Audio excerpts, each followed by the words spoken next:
Today is Ash Wednesday, which for millions of practicing Catholics around the world marks the beginning of a very special and holy time of the year.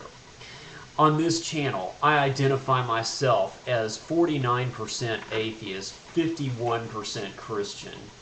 Well, on this day, the 51% wins.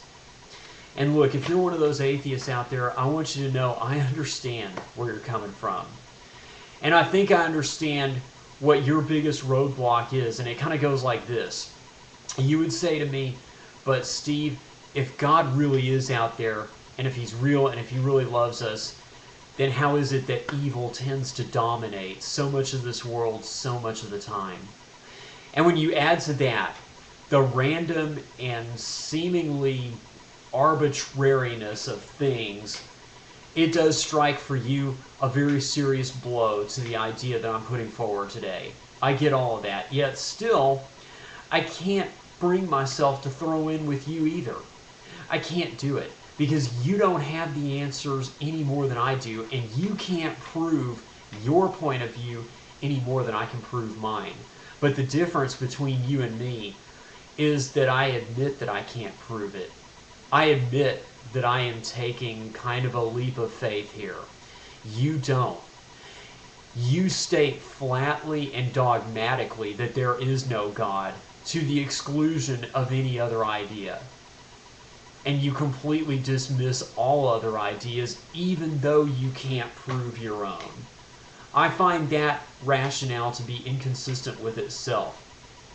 And that cedes the higher intellectual ground to the idea that God could be real.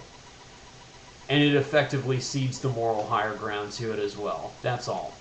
But that's not the real reason why I believe. No, the real reason why is the connectedness and the sort of love and support that I feel to people all around me, especially my friends and family in real life. And the love and support that I get from them and give back to them, I find suggests very strongly the idea of a higher power at work in all of us. On my other channel, I talk about new music artists, and from time to time I get a chance to talk to them. And I find their talent and their perspective and their sort of creative energy that they bring to the table, I find that very suggestive of a higher power at work. But it's not just them. I find that that spark really is there in all of us, and it's just waiting to be tapped. It's even in the atheists. And if you're one of those atheists, I know you're probably falling over laughing and making fun of me right now. I get it. That's okay. Laugh all you want. Make fun all you want. You're not going to change anything. And if you get everything I just said, well, that's great too. It's great to have you on board. But if you're right there in the middle and you could break either way, and especially if you're going through a very big struggle that's shaking you right to the core, I'm just asking you to think about what I just said.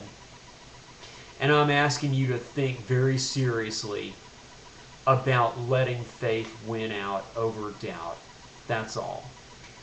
Anyway, this has been Steve. I want to thank all of you for watching. I really appreciate it.